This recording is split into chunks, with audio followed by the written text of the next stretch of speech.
Welcome to Radiance AF. Today, I've got a guy who you might not, who would maybe be under the radar, let's say. Shiven, welcome. You are from Veya, and we're going to be talking about wealth management, and especially when we have the inclusion of AI. How are you doing today? Are you well? Yeah, I'm very well. Thanks, Ms. Pope, for the introduction and for the invite as well. And looking forward to sharing all the insights on what we've been building pretty much behind closed curtains for a very long time. Yeah, it really is quite interesting how you have taken AI and put it into a how does one say a little bit more of a way to bring wealth management to the forefront of things, right? Tell me a little bit more about yourself as well as how you came about with Veya.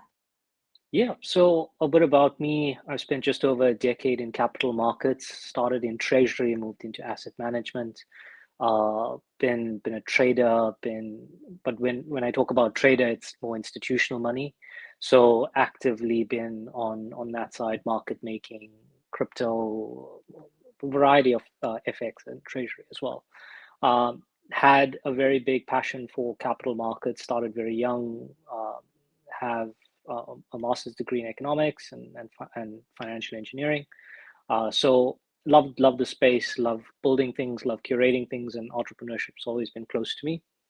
So Via was built with a friend of mine. We actually met through YC Startup School, which is, if not many people know, YC, which is Y Combinator. It's a San Francisco-based VC, has this network in which you can sign up, register for free, and you can meet a co-founder or a partner or something like that. And I met my co-founder there, and he's based in Zambia, and we've been building this application. We've been building Via for the last 3 years.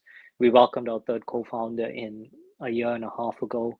And when we started building it almost 3 years ago, one of the biggest problems that we had was we knew that financial advice and financial guidance by financial advisors was fragmented, and it was very self-serving to the advisors because both his family being in Zambia and my family in South Africa were both taken by advisors for a lot of money, giving them fake advice, and we built this to solve that problem, is to provide an Yes.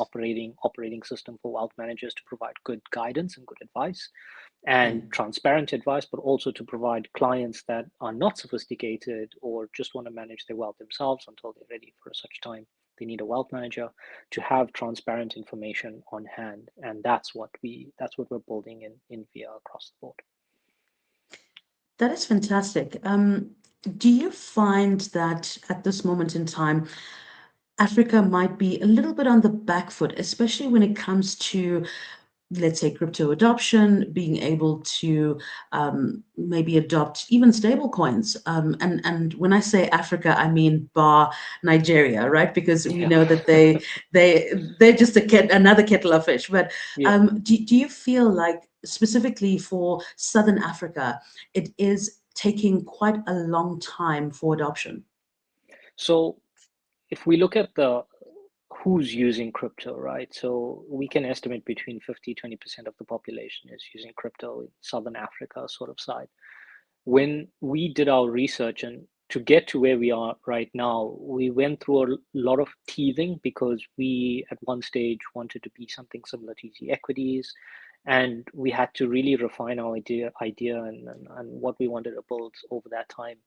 And when we started doing more research into the space and who was buying crypto, one of the biggest things were it was families. It was families that wanted exposure into crypto that didn't know, but their child got them to buy a Bored Ape, for example. These high net worth families, uh, Yes. parents started reaching out to me and saying, "Hey, can I don't know how to buy an NFT. I don't know what a wallet is. My kid's asking me to throw a lot of money at this project. What is it?" And we realized that that was a problem. And when their kids got them involved in it, they started looking at crypto more on a family level. So how do they hold Bitcoin? How do they hold Ethereum? How do they hold Solana? How do they hold a variety of assets? And that's where it's been quite significant on the larger volume scale. When we start looking at the smaller volume scale, it's the retail customers, it's the guys in the ecosystem. generally we're not seeing, like for us, when we did our research, we weren't seeing many smaller players holding crypto. They were just buying small amounts, maybe 20 Rand, 100 Rand, maybe 500 Rand. And they're just putting it away, sculpting a bit on over the medium term, but they weren't really thinking about how are we going to generationally hold this? Does it make sense to Yes. hold it? And Yeah. that's where that's where we started to really toy with the idea to sell to family offices, to sell B2B in that space, because the education to those family offices that were selling the products, they didn't know how to do it. And we stepped in. My background on crypto as well was to support that research function, and it was to support them. Hey, this is a chain. This is where it's strong. This is where it's not. This is where the vulnerabilities are, and that's what we wanted to show. And but when we're Yeah. going back to the question on the retail side, yes, there's adoption. Are people thinking it as about a wealth vehicle? Not the middle and lower income class. The higher income Yes. earners, yes, they're using, let's say, I wouldn't, they would be using their house discounted rates. If they were buying a house for R1 million, they were discounting it because we're buying a few, pumping it into Bitcoin and then offsetting their payments over 5 to 10 years. That's where they were Yeah. looking at it. They were looking at these sophisticated structures that we were already thinking about, and that's where we got into the space. Quite interesting. Would you say that the wealth management side of things is a little bit more niche, and in looking at a niche sort of platform, would you say that it's going to take time to actually be able to get more adoption from wealthier people that may be saying, look, I trust banking systems and institutions, whereas this it would take a little bit more convincing to invest my money there. So, it's a good question, and I thought along those lines for a very long time until I Yeah. relocated to Dublin recently, and I was having dinner with the funds industry guy. So the funds industry in Ireland ideally is every ETF. It's the third largest jurisdiction for domiciling ETFs or funds. So just to put that into Wow. perspective, right? So it's a massive jurisdiction, and I was invited to chat to them and have dinner with them. And this is coming from 200 people sitting with 6 trillion euro assets under management with amongst 200 people. And we were talking about crypto. And when we're looking at that, there's a lot of these guys that are thinking about money market funds that are tokenized. They're thinking about assets that are tokenized. They're already thinking about that. In South Africa, we don't see it because nobody, we're very risk adverse. Dublin, Ireland as well, the central bank is very risk adverse. But the funds that are looking at the technology and looking at who they're selling to and why they're selling to them, there's appetite, there's money market appetite, there's some sort of asset tokenization appetite, and that's the market where we're kind of pioneering, and we're sort of the first ones to get there, being myself a quantitative economist in the space. It's everyone's there, but not many people have the economics knowledge on how these both sides work of TradFi and DeFi. So I may be glorifying myself, and we're the first people here, but I think when we start conversating with a lot of these people, a lot of the banks have been playing in this space for ages. Yeah. When we're talking to them now, they're telling us they've been experimenting with it, but they haven't been experimenting as aggressive as we were. And that's what's really opening up a lot more conversations for us.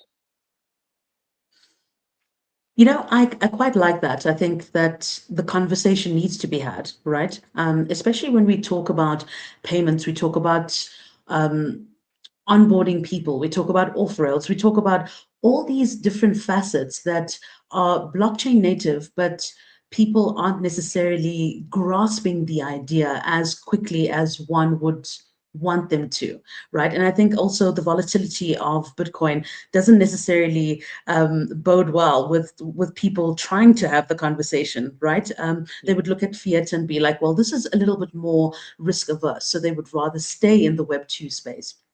when we talk about people, having adoption on the wealth front, let's say, so the more affluent people, the one percenters of the world, if they're looking to come into the space and um, maybe look at your app and look at, okay, well, what exactly is it that you can do for me and my money?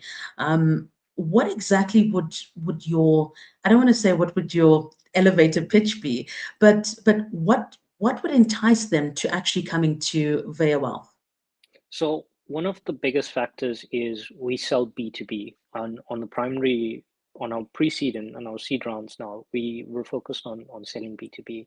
But where my sort of my humanitarian side comes in, and my co-founder side, is we made a lot of the calculators that we built internally, that which are paid for advisors, free to the customers and free to the retail customers. And this is saying that once upon a time I despised financial advisors as a person, but because of my experience with my family, right? And that was bad. But what you learn over time is that financial advisors fit in, good financial advisors. So that means reputable, they have good intentions, they love what they do, and they're there to give value to the customer. That's who we like and who we love to support. Um, and when we start looking at that, those sort of support areas is giving the customer calculators. I'm not sure if you've been on our platform, that you can look at how does renting versus paying an extra into your bond, how does that translate? How does that look at uh, purchasing a car in terms of investing? We're releasing more calculators at this time, and those are free, all right? Eventually, we want to get to a point where the middle income household, lower income household can use the platform to, with enough information, that they can manage their own wealth until such time they need a financial advisor. No, no more should be the case where someone sells you tire insurance because they wanted to make a sale. That's bollocks. Yeah, yeah, We want meaningful financial wealth decisions being made by the middle income households, because what happened to my parents almost 25 years ago put them on a completely different path. And I don't think I would have yeah, started a company, right, if that didn't happen to them almost 25 years ago. That financial yeah. advisor put me on an entrepreneurship journey that I didn't know that I was going to be on. Um, so those are kind of where we are, and that's our why. That's why we sell, why we want to sell to financial advisors, to make it more transparent, to make that information more accessible, to automate a lot of the workflows, automate, but provide insight. It's not just rubbish. It's Yeah. backed by research, economics, engineering. Uh, that's what we're doing. Fantastic. I think that there definitely is a space for that, right? And when we talk about looking at how, I mean, obviously we have boomers, right? Yeah, They're the largest sector of people that have money yeah, disposable to them. Then you have got your Gen Zs who are, let's say, maybe getting into the wealth bracket, whether they're content creators and things like that, and they don't know what to do with their money, so they party it away, right? yes, Um, then you also get the YOLO. You know what? I don't think for tomorrow. yeah. How exactly do we, and bearing in mind where you are with your business, how do we look at, let's say, AI powered financial planning and how that integrates with both your boomers as well as your Gen Zs? 100%. So let's start on Gen Zs and the younger generation, how we're really looking at that. We're using real-time data to give predictability. So meaning that they're really, and we saw the shift. One of the biggest shifts that we accounted for in our model was the shift in alcohol industry, from everyone drinking to zero alcohol now. Yeah, It's a major sector that's really like knocked off right now, and really good. yeah, And we used that behavioral psychology in one of our models. And how we were looking at that is What happens when that data is real time and that benefit to long-term health is beneficial? And I mean, Discovery got this right, but Discovery is an insurer. They have massive amount of Yes. information. But where we started to show the retail customer opportunity is that, hey, you have a car, the Strait of Hormuz just closed because Trump tweeted that Iran and something happened.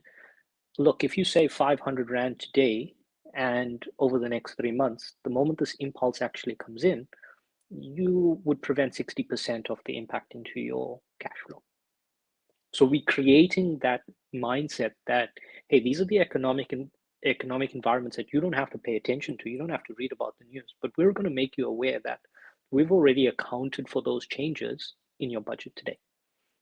So we brought in and this is the corporate treasurer side of me, is we took how corporates hedge, how the JC company CFOs hedge, in terms of taking that forecastability on their cash flow directly into the retail customers' balance sheet. We treat it as a balance sheet. We treat it as, this is your cash flow, this is your active. How you want to spend that is up to you. But when people are thinking about financial planning, and this was a big awakening for us, is that when you start think about financial planning, it's not a case of, oh, I need to financial plan. These people that are coming to the platform that are using financial planning tools are aware that there are certain decisions that need to be made. We can only lead someone so far. We cannot Yes. we can't just tell them, hey, this is the benefit, and we're giving you the tools. And again, it comes from herding information, teaching, and that's, I mean, Yeah. Easy Equities got a majority of that through X 2019 to 2022, right? And that's where Yeah. we are. We provided the tools and we've given the insight, and the people that are using it are seeing beneficial outcomes, like sensitivity. What happens if I get unemployed? What happens if the South African Reserve Bank raises another 2% because of oil prices? What happens then? How does my fuel go from 700 to 1,200 in the space of 2 months? What happens? Those are the things those real impacts are what I'm missing from a general day-to-day cash flow budget. And these are genuine concerns, right? These are definite impacts that a lot of people are finding in the market. When we look at, let's say, we take a step back and we look at yesteryear, and you look at how boomers would actually look at things, right? So the whole thing of going out, it was not a like you're not going out every weekend, right? Yeah, You're basically staying at home. That's the first thing. The second thing is you're also looking at people who would maybe save to go away, and maybe they would go away once a year, or if that. People had more time at home with family. Then you look at Gen Zs now, and they're traveling the world. They have a nomad lifestyle. They are, they're partying, and even if they aren't, they're doing more outdoorsy things. And if you look at the comparison between the two and who would actually save money more, um, it's a vast difference. Then you look at the economy and you think to yourself, well, the economy then was maybe a little bit more favorable to the middle class. And now, I mean, you're in a job where people, let's say, that are Gen Zs getting into the job market, are not necessarily having the mindset of they're going to be there for 20 years. Gen Zs typically stay in the workplace for about a year, and then they go yeah, off to another company. So when you look at that mindset shift, how do you look and basically think of building, let's say, underserved markets, and look at the mentality of how people are doing things now as compared to before? Because it was much more easier for any sort of financial planner to plan ahead for 100%. a boomer. How do you mitigate that? 100%. And this is where, excuse me, we got really we we spoke to a lot of boomers to get answers in terms of that, because they were happy that they could own a house, they could own a car, and by the time 20 years passed, their house was freehold, their kids were off to university, and like that was their benefit, right? But so we did some research in the lower LSM markets, and we started looking at Uber drivers. So we started there because that was generally an unpredictable cash flow in which we needed to start. So I'm going to paint the picture in terms of that research, right? So we started there, and we asked an Uber driver, and we asked quite a few of them actually, what happened? How do you earn income? How is that taken out? And would you start investing, let's say 200 Rand into an account? What did that mean for your financial journey? A lot of them were like, we can afford 200 Rand a week, and we can invest in something. I don't want anything fancy. I just want a stable financial future in which I can grow X amount. And I was like, perfect. That is something that really resonated with us. Why? It's because when we look at financial advisors in Europe, and a lot of the more middle to higher financial advisors, they have a minimum threshold. A lot of them say, this is your minimum threshold, this is what you can do, this is what you can't do. And when we look at South African financial advisors, they just want to sell a policy. And this is not saying everyone wants to sell a policy, we're just saying there's, I would say, un there's no value in selling someone a policy because you want a commission. So there's no give or take that. Yes, they can say the call was recorded and stuff like that, and that's what we've seen. We've taken people's sort of problems, and they're like, hey, this financial advisor sold us something in Sunlum, for example, and this didn't make sense. We ended up losing a lot of money, and so now we started putting those puzzles together. And what happened eventually was how we realized that there's a particular threshold in which the lower LSM to middle income didn't need a financial advisor, but there was enough technology within us to automate and provide insight to that flow to get them to that next level where they may need a financial advisor. So we've given them all the tools, all the work to get to a financial state where they're financially comfortable, and now they're moving to that next state. That little space where it served low LSM all the way to middle income, and this is considering Gen Zs jumping jobs every year, every 2 years, to something new, this is where it allowed us to say, hey, Gen Zer, we understand what you're doing. Your financial planner may not necessarily know what you're doing. And you have a job in which you maybe receive USDC because you're a freelancer doing crypto, and now you bought a bike that's doing Uber deliveries, and now you get a cash flow here. You don't know where everything's flowing. So let's put that into perspective and let's consolidate that. So, and that's what we're saying, and we're saying that if you have an Uber driver, you can place that into your model, and our models will eventually show you that, hey, your impact and your risk in your Uber driver is X, and you would generally have an output of Y. And that's how we started to curate it. We took away the traditional financial stack where it was, oh, you need a job, you need to be 9 to 5, you need a retirement annuity, you need a tax-free investment, you need this. By the time you're actually living on your disposable income, you don't have much because you've already catered to so much in the future, right? So, but the Gen Zs are like, YOLO, let's do this. I want to spend my money. Yeah. I want to buy a BMW. I want to do this. I want to do that. I want to go on holiday. We had Yeah. to think about that. We had to think about our friends and how they manage money, and that's where a lot of our models got curated. It's taking those models now we curated and saying, hey, financial advisors, here's a full stack for you. You can just plug and play and go service all the computer engineers and all the software engineers and everyone in Web3. It's such a pivotal thing that you've said, because a lot of Gen Zers right now are really looking to do the next thing that's going to bring in some sort of stream of income, right? Yeah. If they're looking at being a nomad, then obviously they need to be able to fund that lifestyle. A lot Yes. of people that we know in the space are traders in the space. They are maybe doing promotional things in the space, KOLs, that type of thing. Looking at let's say, a more Web3 way of looking at things, and we've just come from speaking about Web2. When you look at Web3 as a whole, how do you how are you able to best advise somebody who is in Web3? Does your business model actually fit that type of lifestyle? Yep. So good question. So what we developed was you can link your wallet account. So if you have a non-custodial card or wallet that you want monitored, you can link it to our platform as an individual, and we would be able to scan and analyze all your transactions, all your payments, and provide wealth guidance on that.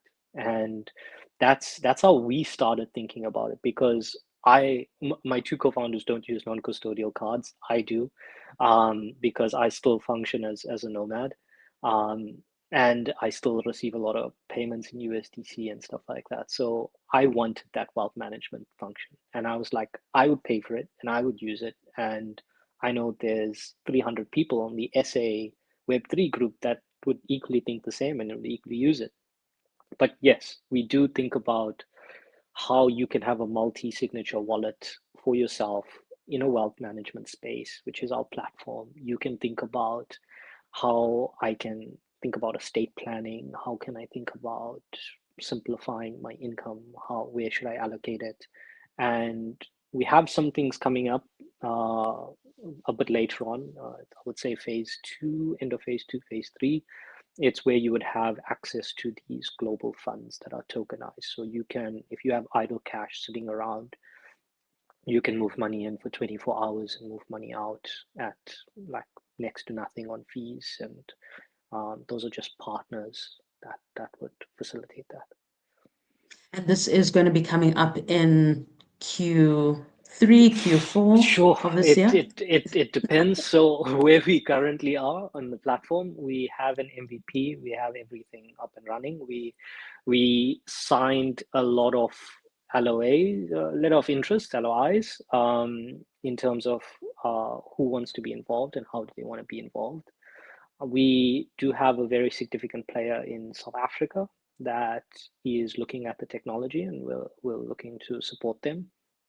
And then on a global scale, we have a global partner that we're looking to integrate with them, and they would use that and they would sell to their funds that they do, and a lot of stuff like that. But where we are currently is MVP. We need a lot of licenses, particularly the AI regulatory license. We have to get our guidance there. We need to be sorted up there. GDPR, we need stuff there. But when we're selling in South Africa, and I'm a KI in South Africa as well, so um, the opportunity for us to set up in South Africa is a lot more easier. The problem we saw in South Africa is that those financial advisors hate innovation. I've Of I've met course. only few, very, very few, and that being our co-founder that came in, and he's coming with like 20 years of experience in in wealth management, and he came on board. Yeah, And he was like, sure, I didn't even know you could do this in crypto and stuff like that. I'm like, yeah, this is yeah. this is what we do, and this is how we do it. And yeah, so we need a lot of licenses, and we're partnering with a lot of people for their licenses. um, there's a lot of gaps in the market in which we can service, and but we're staying as a technology provider, and we're just getting licensed on our IP. We're licensing a lot of our IP, a lot of the econometric models that are built, a lot of the agents that are built, a lot of those workflows are IP to us. So my next question to you then would be looking at where you are, particularly with AI, right, and integrating AI into this. I'm assuming, and correct me if I'm wrong, I'm assuming that AI is taking the bulk of the heavy lifting in terms of the background and being able to use analytics and that type of stuff. Does that make your project a little bit more, um, let's say, profitable for the layman coming in to come and use your platform and then being able to make essentially more money because of the fact that you're not having to feed, all these other advisors? Yep. So from an agent's perspective, they're not doing a lot of work. They're doing a lot of interpretation. Um, a lot of the heavy lifting is done by the math that lives inside these models. So we're not Right. using LLMs in the sense of you just drag and drop and everything's aggregated and stuff. Those Yes. hallucinations are terrible, and we've went down the road of training our agents there. But a lot of the heavy lifting is now done with the math and the economics and econometrics that lay within the environment, and then that sort of transitions that into outputs in which LLMs can review. And we use things like neural networks and random forests and different fancy mathematical terms that just give a decision. And that's where it is. But from a tokenized space in where we are, and just to go back, that is it cheaper? Yes, it is cheaper. Why it is cheaper? It's cheaper because if you're using Claude with no rails and you give your devs a free reign or your advisors a free reign, the biggest problem comes in is all that information is open to hallucination. That information, it does not live on-prem, in which you may want, does not live in your own cloud database as you want. That information is openly source trained, even if you use Anthropic on an enterprise level and you get a variety of agents. The bill racks up very quickly. And we're we're telling advisors and explaining to advisors that that entire ecosystem is closed looped with us, and that information belongs to you. Your client's information belongs to you. It's not trained on. And when you start using that in a more versatile approach, it's saying that if you have 25 clients, you don't need to pay a bill of almost like 15 grand for AI credits.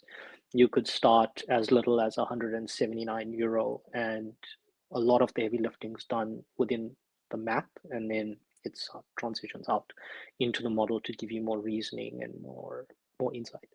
So that's where we offset, because we needed to show the advantage of where everyone using Copilot to everyone using Claude, or everyone using Yeah. Codex or GPT. We needed to show that trade-off, and that's where our biggest advantage is. A lot of the heavy lifting is done with the math rather than the reasoning from the LLMs. Very interesting.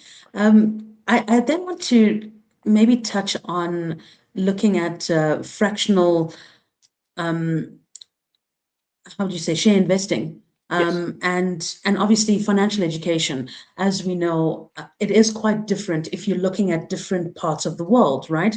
We've been conclusively been speaking about Africa and how we are a little bit on the back foot in terms of adoption. How do you see Africa faring up to the rest of the world in terms of financial education, first of all, and second of all, fractional investing?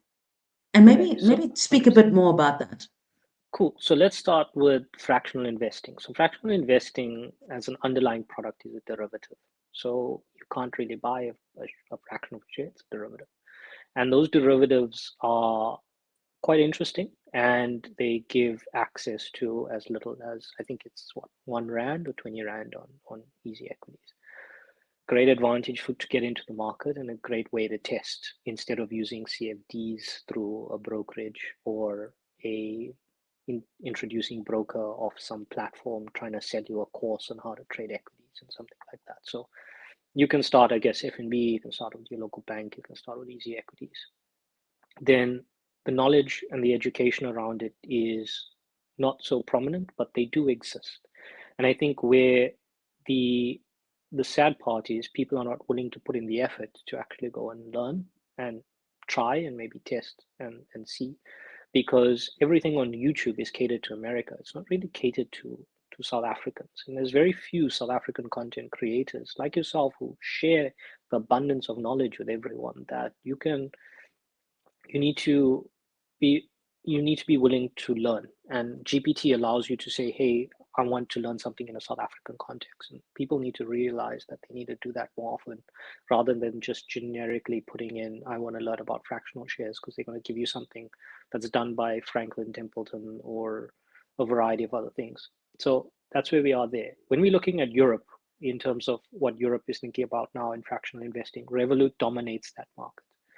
If we look at banks, I'm going to use Ireland for example, opened a bank account a little while ago. My wife did. She received her OTP via mail, physical mail. It wasn't a message. It was a Oh, physical mail that was posted to us, oh wow. and then you go and you have an OTP. That's why Revolut dominates Europe. Revolut dominates Europe because of the problem of archaic banking systems. That's why Revolut is so profitable. And Yeah, I always make the joke that Revolut has still yet to fight the South African Reserve Bank in exchange control. They haven't done that. You can have a free reign in Europe because money can move cross border so easily, but you haven't dealt with exchange control, particularly dealing with crypto, or just dealing in exchange control in general. So education on that part, when we talk to Europeans and when they talk about, hey, are you what you're investing in, people are generally investing in structured products. They're not looking at, hey, I need to buy a fractional share of SpaceX, or I need to buy a fractional share of Google, or something like that. yeah, They just put their money in a general vanilla pension fund or money market. They love money markets. Money markets do such a great job here, but the returns are crap. So if you don't know much about European interest rates, they've been close to zero for a very long time, and now you're going to try and ask for 2 to 3% on your money market rates, which is peanuts in terms of what you're earning. So education around it is something that is still being done, and we talk about it a lot. We have all the Web3 guys get together on Friday with the Solana super team, and we have noodles and we chat about capital markets and everything like that. And a lot of these guys are happy with 3% on money markets because they know their money is safe. It's not going anywhere. It's not going to depreciate. It's good. yeah, And I guess we have the same mentality as South Africans, that we're comfortable holding in a money market. And we don't realize that we can use an ETF as a money market, and because some instruments are money market ETFs that provide just a bit of better interest rates than some other just holding it in cash in the bank.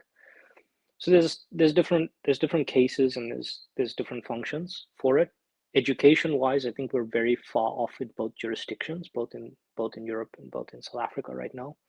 yeah, I think people that are providing education is enough to provide substantial support, but I think everyone wants to get rich very quickly, but no one realizes investing takes like 10 years, 15 years to see generational compound if you're just investing small amounts over a period of time. You will get lucky in certain cases, but in some other cases, it's a patient game. You just gotta buy and forget about it. I had someone who bought Bitcoin in 2013. She forgot about it. She received $37, $60, somewhere 2013, 2012, somewhere along those lines. She came back in at 115. She realized that the platform was closing down, and they notified her that, hey, you have Bitcoin on our platform. You have to yeah. withdraw. And She had now like it's worth 30. like 5 billion. No, she had like, it was like $33,000, $36,000, somewhere around there. Wow, that's great. It's a buy and forget about it kind of Yes, instrument, and I yes, think I think that's where people get caught up. It's the hype. So I always had this saying in asset management, is that the moment someone that wasn't in crypto and anyone walking on the street asks me about, hey, did I buy Bitcoin? I know it's my time to get out. That has yeah, been my signal in South Africa. The moment someone that didn't know anything about crypto tells me buy yeah, Bitcoin, I know it's time to get out. And that's been, I use a lot more like aggressive other plays, but that's been a very good sign in South Africans when that mania phase is now. Everyone's like, hey, yeah, I want to receive USDT. Pay me in Bitcoin. I'm using this wallet. Do you yeah, know this wallet? I'm like, I'm out, cashed yeah. out. And for those of you who are watching this, When we talk about retail investors coming into the market, that is a sure sign for traders to actually sell because they sell on retail and get out of the market, and then they wait after the dip to find an entry to get back in. So that is quite interesting. I think that looking at markets as a whole, and this is going to go into the next thing that I want to speak about. When we look at, let's say, how people are in markets, right? A lot of people would shy away from actually getting into the market right now, simply because there's so much manipulation going on. I mean, we've seen what the Trump camp has been able to do Yeah. that obviously no other government has been able to do. But it's quite interesting to see how the manipulation of markets has really taken a lot or exhausted the market as it has currently. We also look at what's happening, like you had mentioned earlier, with the Strait of Hormuz and all of these little events, or rather big events that have you know happened in the past in the recent couple of months. Where do you see investors right now? And I'm talking about the person that's looking to get into the market or trying to get some sort of exposure because they can see that their money's not really working for them in terms of fiat now. Um, how would you, or what would you advise right now? And not about shilling your project, right? Which obviously you can, but how do you look at that person who's coming to you for advice? How do you how do you best advise them? So where we start, and this is not financial advice to anyone, but start with our calculators and resource page there, right? I would always start at debt. Always start at controlling your debt, understand where your debt obligations lie. You don't have to renegotiate your debt, but you can ask your banks questions around the lines of, hey, if I stop paying for 3 months, do I get some sort of relief? Because every other person now is on private banking, right, in South Africa, because everyone wanted a black card and private banking just sold like hotcakes. So you can ask your private banker, hey, if I want relief over an X period of time, how, because maybe your credit card's like 500, 600, maybe 1,000 rand, whatever the case is, and you want to pay down another credit card, you can look at different methods. And we have this calculator which is called the debt buster calculator. And we look at where you should allocate funds to bring down debt. Once you start controlling debt, you know that it's not a free rein to say, hey, I have money that I can spend anywhere right now. I'm going to buy an LV bag. I'm going to buy some shoes, maybe buy a car because I can afford it, or maybe even fill a full tank of petrol. I don't know. People have their own options, but Yeah, um, when you're starting there, you're going to start to realize that the journey is going to be long. It's going to be a bit more painful yeah, to control debt because it's a spending, it's a habit. And once you get that right, you're gonna realize that 18 to 36 months down the line, you're debt free, and you can go aggressively into just building up your emergency fund, because what you spend to pay down debt, you now have at least 4, 5 times more, equal the same amount to grow your investment account a lot more. So think about that.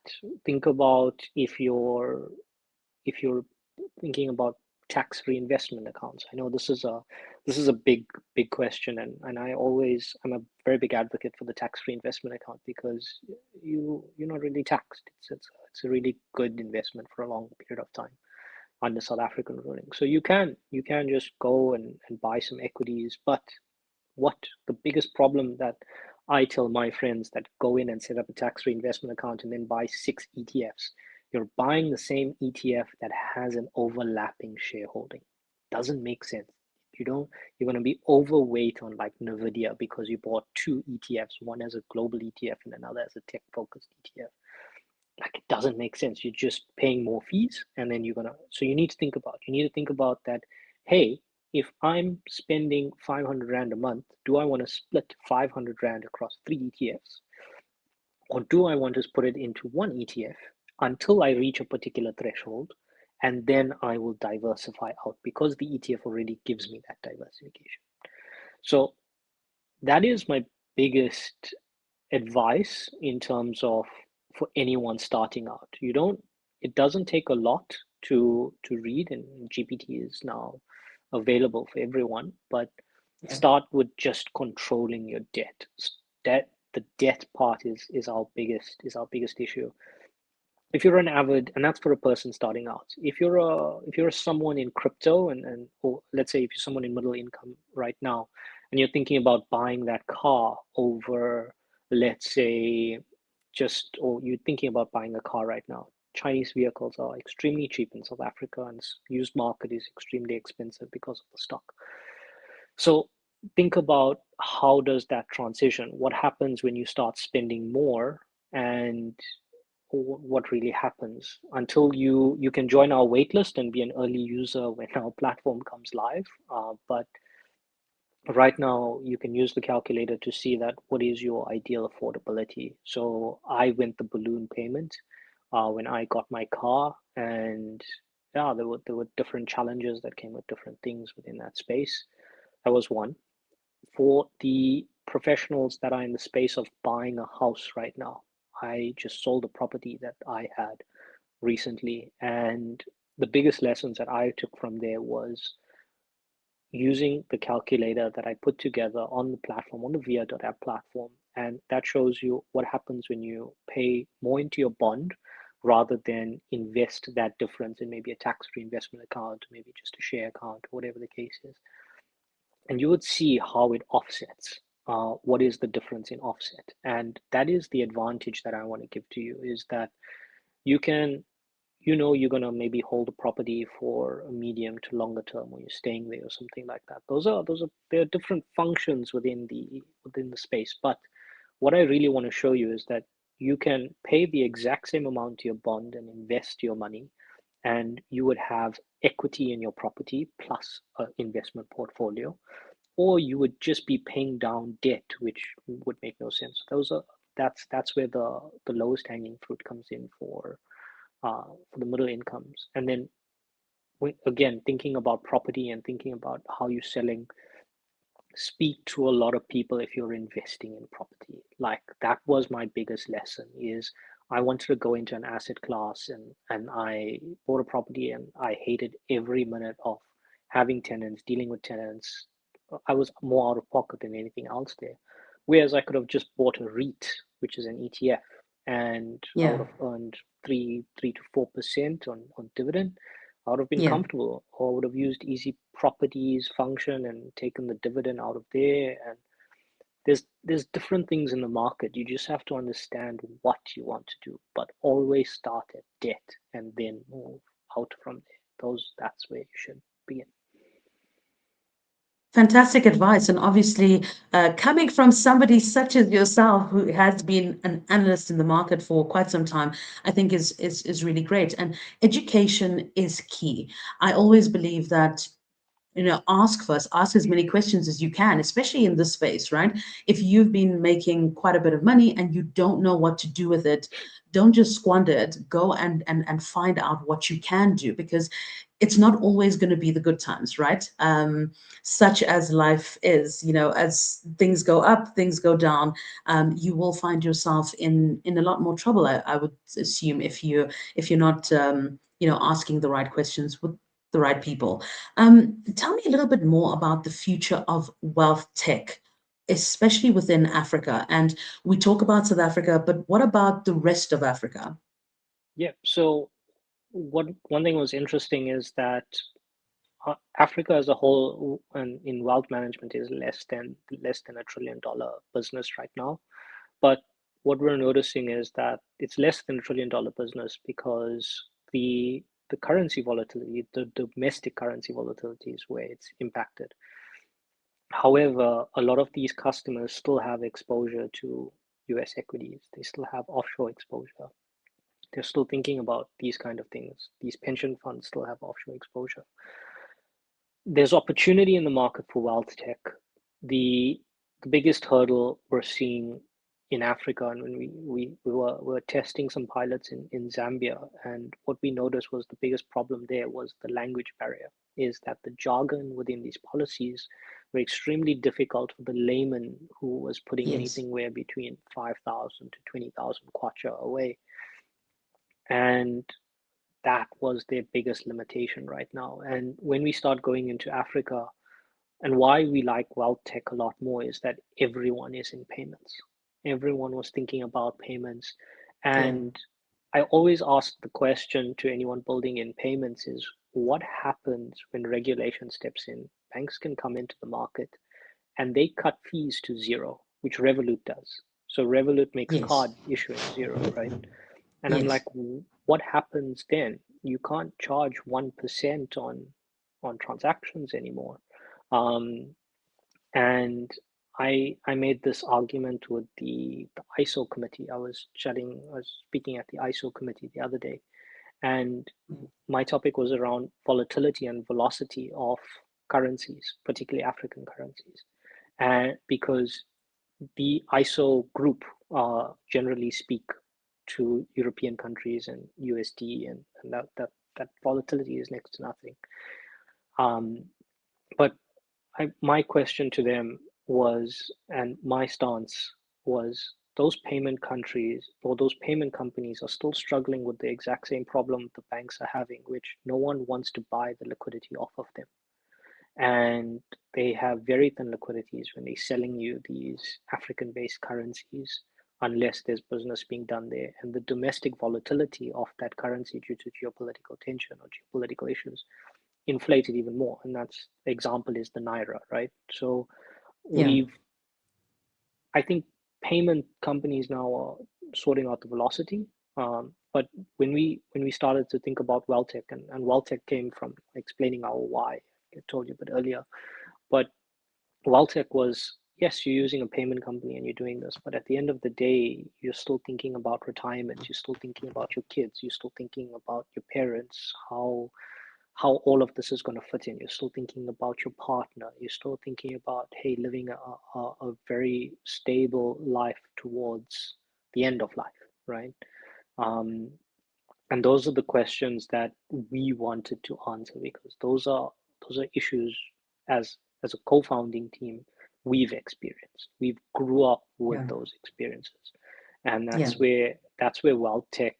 And then looking at Wealthtech overall, no one's really playing in the space. And if you're playing in the space, you're just using agents. You're not really thinking further along the lines of, hey, we're going to hire an economist to start predicting behavior to tell us how these wealth managers. That nobody's really thinking about that. And if they are thinking about that, they're only servicing the US customer base because they don't understand the African customer as yet. Yeah, and that's why wealth tech for Africa. All our competitors exist in America, and some exist in Europe. Not many exist Yeah. in Africa, and Africa by 2050 is going to be one of the biggest populations. There's going to be a great transition of wealth that's equally going to happen into Africa. Um, we want to be the front and supporting ecosystem that's helping these financial advisors and wealth advisors get that wealth in, transition that wealth, maintain that wealth, prevent drop off, improve longevity of their customers on more proactive basis. Yeah. Absolutely fantastic. I just want to know from the African standpoint, where is Africa's shortfall currently and what needs to change? So shortfall currently is, I would say, just openness to innovation. I think we Yeah. still like to do things via paper and pen, and Yes.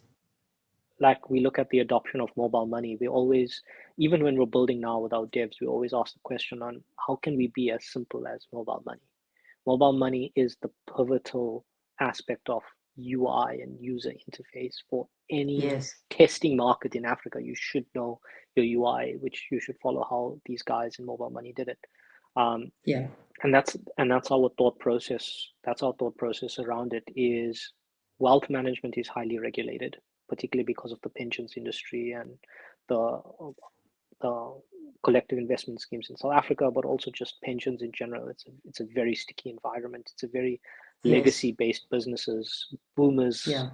run it. They run it. They run Yes. every Yeah. bit of piece of it, and and we're just there just to say, hey, you're gonna have your child, you've trained them, but think about your nephew or your niece or someone along those lines.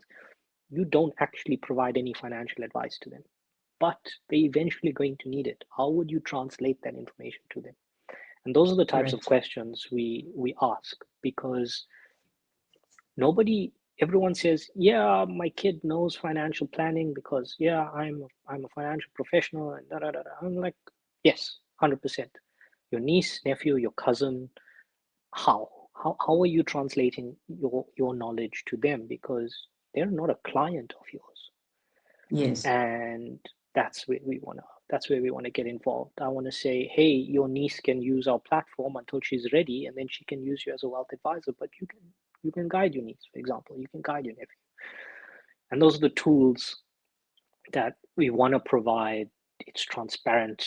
We our main objective is transparency. We don't want what happened to our families to happen to anyone again. That is our biggest why. Yeah. And you know what? Such a worthy why, right? I just want to say thank you so much for joining us on the show for Radiance AF. Such a great conversation to be had, and I think especially when and it's not about the markets, right? It's about time. How much time do you have to invest? How much time do you necessarily spend on other things that really don't matter? And really looking at the crux of investing and also investing for the future, I think is a conversation to be had. But thank you so much, Shiven, for actually having this conversation with us and looking forward to having you on the show again. There is one other thing that we normally like to ask on the show, just to pay it forward. Who would you like to see on Radiance AF as a guest? As a guest, I would say it would be interesting. Let's just say, hmm, And this have is a good have Alejandro Gutierrez, who leads Super Team Ireland. He is yeah, a dear friend to me, and okay. an amazing counterpart that I have noodles with him every Friday, and we catch up. He is a gem of a person, but he's got so much of insight across the globe about Lovely. being in the space for such a long time. Yeah. And yeah, I pick his brain on a regular basis, but he leads Super Team Ireland. He's the founder of Super Team Ireland. I think he's a really good person to just have a conversation with. Okay. So, Alejandro, if you're watching, we're definitely coming for you next, and you'll be on the show because Shiven said so. Thank you so much for coming. And just one other thing, where can people find you? Tell us your handle, give us your the spiel Yeah. for Veya. Where can they find Veya? So on X, you can find us at Via Wealth, so Veya Wealth, and you can find me on my handle on X, which is Shiven Moodley, and then on LinkedIn, it's the same as Shiven Moodley, and then Via on LinkedIn. If you enjoy a lot of my more professional content and more my deeper insights, you can follow my newsletter, which is called Beyond Banking. In the last 20 issues, we generated roughly 700 global readers. And those were Oh, CFOs and fund managers talking about DeFi treasury and how decentralized finance will fit into treasury and their corporates. And now we're talking about wealth management. So I think it's a great place to start. And the next 8 issues will focus on wealth management and how this technology is fitting in and how VIA is fitting in, helping these wealth managers on use cases. that's phenomenal. For anybody who is looking to get into this, please don't hesitate, but to get into Shiven's DMs and ask him as many questions as you want. Thank you so much, Shiven. Really do appreciate you coming on, and we'll definitely be seeing Alejandro pretty soon on the show. But thank you so much, and we will be seeing Pleasure. you soon. Pleasure. Take it Thanks. easy. Thanks for having me. Of course. Thank you.